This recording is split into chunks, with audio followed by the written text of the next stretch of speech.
DeVito did his thing. Again, you can't expect too much out of a third-string practice squad quarterback. You could lip read his father when they did not convert on the 4th and 3 play. Mr. DeVito literally says you can read his lips. What was that? That's your 4th and 3 play, something along those lines. And you could sense the way he's saying it just by his body reaction, Sam. Your thoughts on Tommy DeVito's father? I think he's an interesting character who, personally, I would like to have around the team for a little bit. I think he gives some positive energy, and I think he's just awesome to watch. I mean, in fact, Sam, he was more entertaining than the product on the field. I agree. I think because I think what Tommy DeVito's senior, I think it's Tommy DeVito Senior, right? I believe it. Yep. Mm-hmm. Mr. DeVito here. He's just like us. Like he is a Giants fan watching this team and genuinely going, what is going on? Like, why are we doing this? And I think to have somebody as bold of a personality as Mr. DeVito definitely is, coming out and saying that, it's like a little bit reaffirming. It's a little bit validating for us as fans. That's the father of our starting quarterback right now, and even he's not happy. Yeah, and I agree with Brad here. When is our bye week? Week 13, Brad, we're almost there. We still have about maybe 2/3 of the team left from the beginning of the season. So could be worse. You can't get much worse than what we've been through this season. Hello, Tom and Sam. Hello, Vincent. Appreciate the comment, a.k.a. Joe. So, yeah, you know what? Tommy DeVito really wasn't that bad. When we temper our expectations, Sam, to I think what we expected out of this game, we really can't fault him for the results on the football field. Our good buddy Andy Hopper, who's a fan of the show from Champaign, Illinois, watched Tommy DeVito at Illinois for 5 years. DeVito is a 25-year-old rookie, guys. He redshirted at Illinois. He did his 4 years there, so 5 years total. Then he had the extra COVID year, and he spent that up in Syracuse. Who was DeVito's head coach in 2021?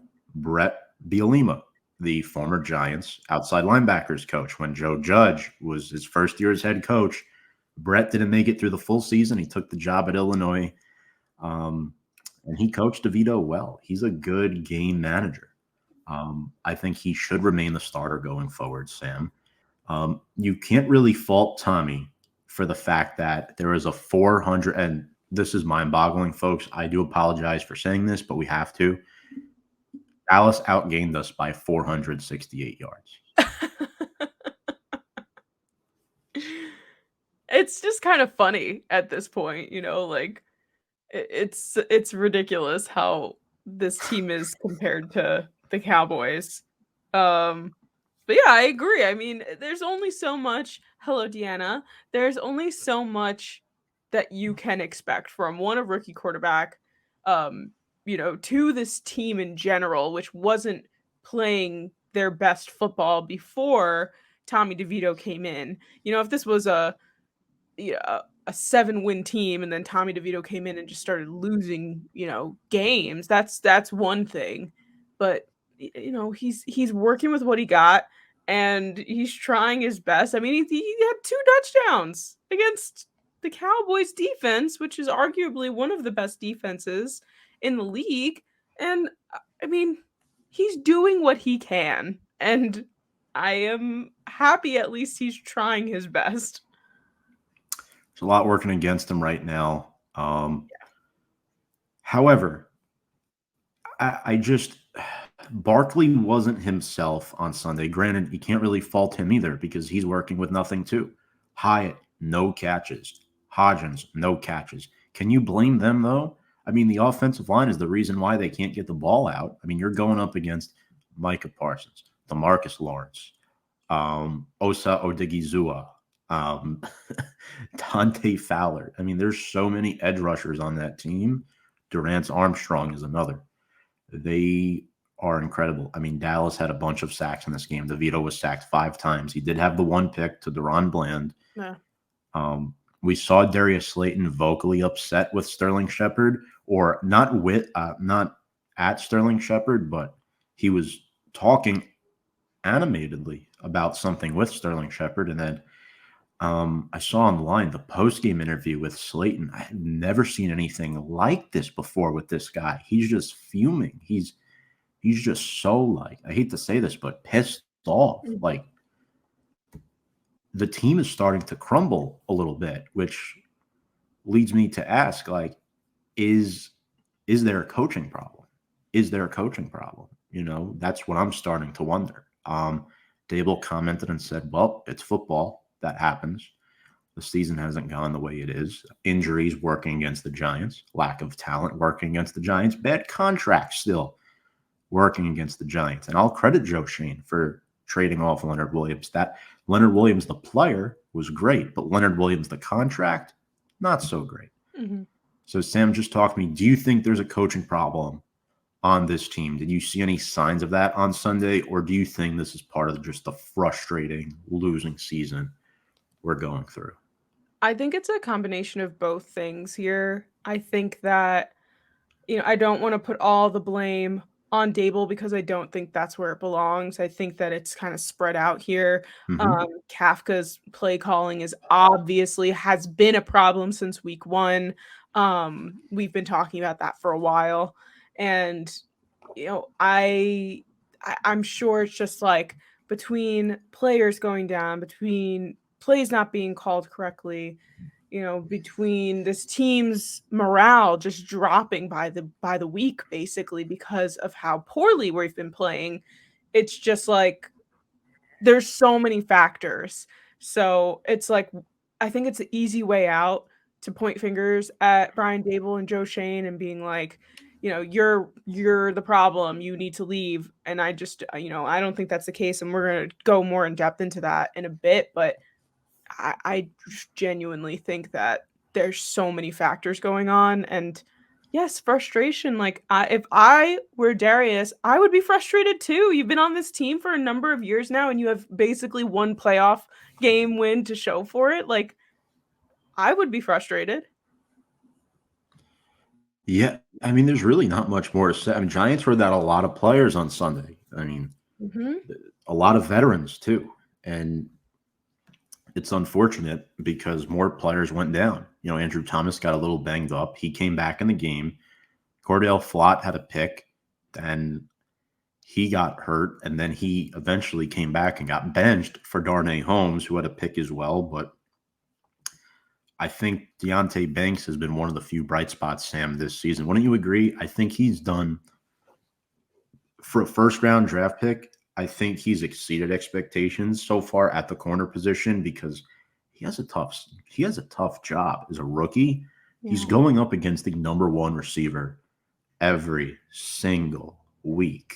I mean, the best weapon on every team's offense. So the numbers really shouldn't look as good as they are. And they're above average, these numbers. They look pretty good.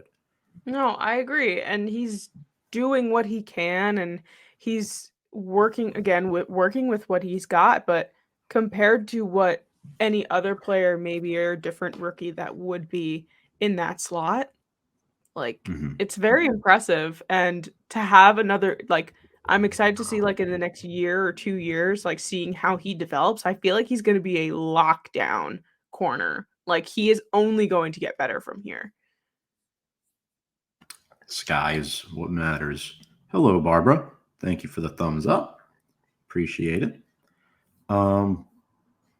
Yeah, next up, I want to talk about Dexter Lawrence before we have a couple stories for the evening.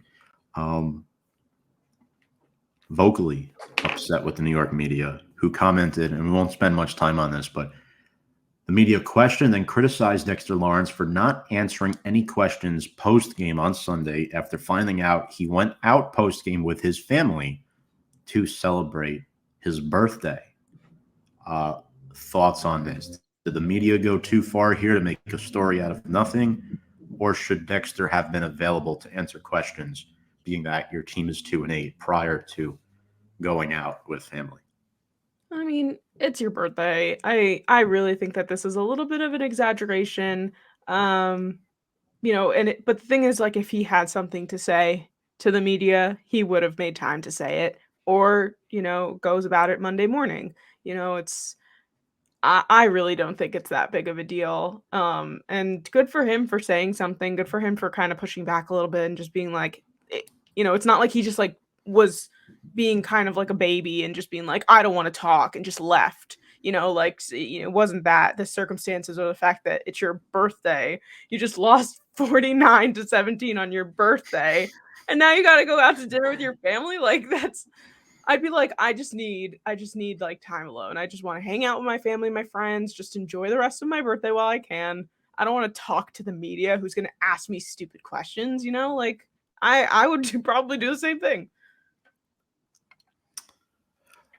Especially after losing 49-17 on your birthday. That's not fun.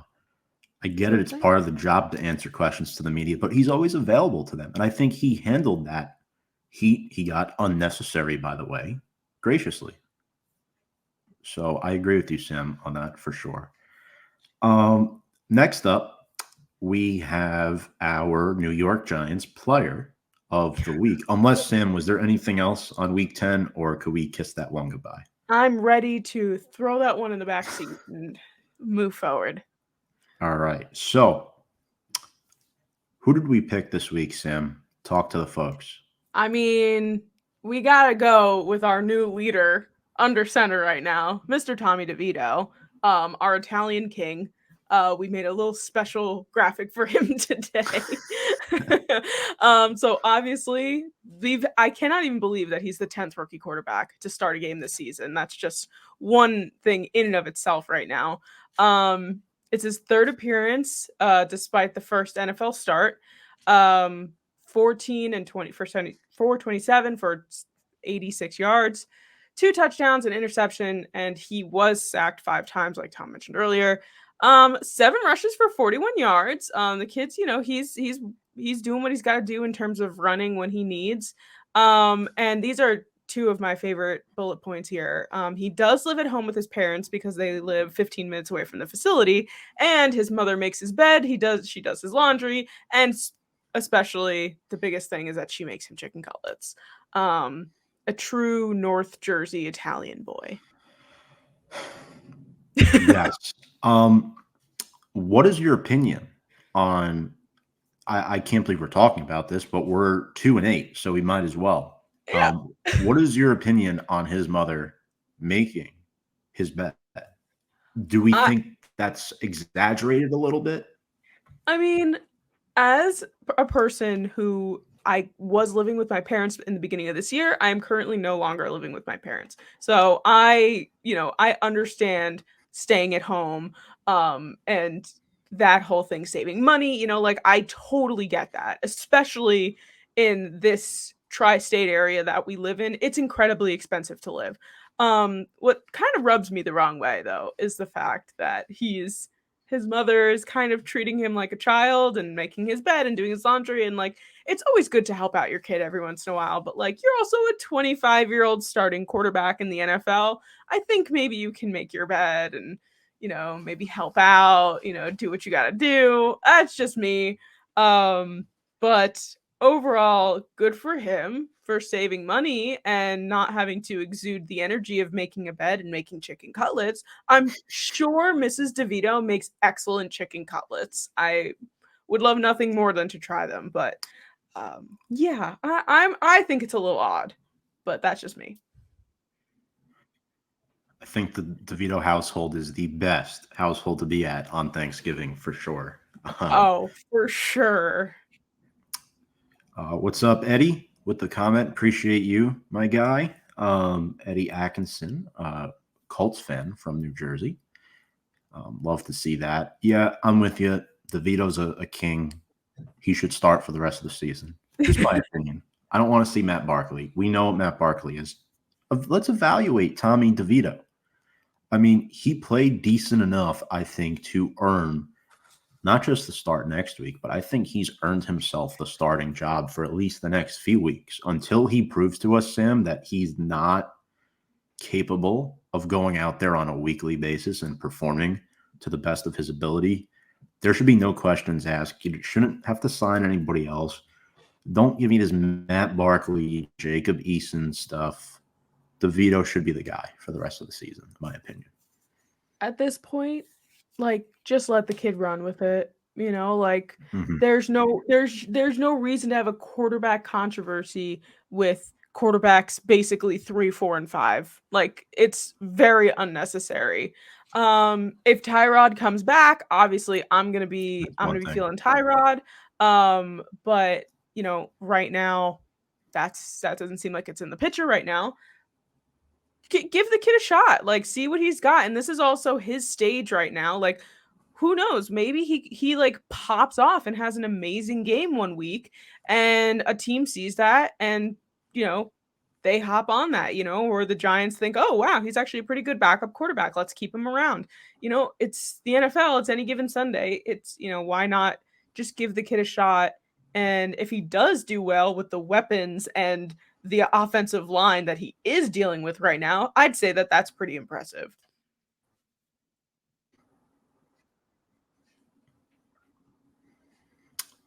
Yeah, I'm with you. If Tyrod comes back, I'd prefer him because we could compete against good teams with him as a starting quarterback. Not saying DeVito cannot, but it'll be a discussion to be had if he's able to come back from the rib injury. Daboll did not seem too optimistic that he'd be back this season. Hopefully he's wrong. I don't know. But speaking of Brian Daboll, I mean, we know Joe Schoen continues to attend weekly college games. The Giants are constantly scouting for the future. And again, some people watching might portray this as a silly question, but I feel like it needs to at least be asked. Mm-hmm. Are Brian Daboll and Joe Schoen safe this season? The short answer is yes. The short answer is that yes, they are not going to get fired, because at the end of the day, yes, we have the tendency of having that trigger finger of basically firing a coach after 2 years. I think that this is a different case. I think that they have more promise, they have more ability than some of the other guys in the past that we have been having as our head coaches. So um I just can't see them just, especially the fact that it's both a head coach and a GM, you know, like it's not like it's just the head coach, you know, like it was with Joe Judge and oh my god, his name is escaping me. Pat Shurmur? Pat Shurmur. I was like Patrick. You know, it's kind of a different vibe because it's two of them. And we've said in the past too that they have this pattern of doing well after 2 years. And something that I think is just very interesting is the fact that the Bills just fired Ken Dorsey, who was Brian Daboll's replacement in Buffalo. And it's very, very obvious how Josh Allen has declined these past 2 years since Daboll left. So we know that Daboll has the ability to make an offense better. It's just the matter of being a head coach as opposed to a coordinator, which we all know there are people who just do better as coordinators. It's just kind of the nature of the beast. But I feel like it's okay to give them another shot. I think it's okay to give them another draft, see what we can do next year. If next year we're in the same position at this point in time and we're 2-8, yeah, maybe it's time to start considering things. You know, at that point, they probably won't even have a job at this point if we're going through the same things next year. But hopefully this offseason, this draft, they'll be able to make this team better next year, and we'll be able to kind of see that resurgence that we have seen in the past from these kinds of situations they've been in. So I'm actually going to go a little further with this. I think Daboll is safe through this offseason. He'll be the head coach next season. I think Joe Schoen is safe for at least 2 more seasons. And here's why. Cap situation's phenomenal. I mean, the head coach typically goes before the GM, if that's the scenario, but they just got here. They won a playoff game last year. I mean, this in itself is ridiculous that people are saying that this needs to happen. This is the exact reason why the Giants have not been good in the past decade. If you don't get results in year 1 or year 2, fire, fire, fire. That's all New York media wants. And they're allowed to have a bad season, guys. Yes, we've been bad for a decade, but they weren't here for that. They weren't here for that. It's not fair to judge them off of one bad season, especially when a lot of your skilled players have been hurt from the get-go. You missed Andrew Thomas for 7 games. You missed Daniel Jones for the season. You missed several other players. Graham Gano. And now it's, Graham Gano makes that kick. They beat the Jets. If Daniel Jones is at quarterback, maybe they beat the Bills. Who knows? I think these are all fair questions to ask.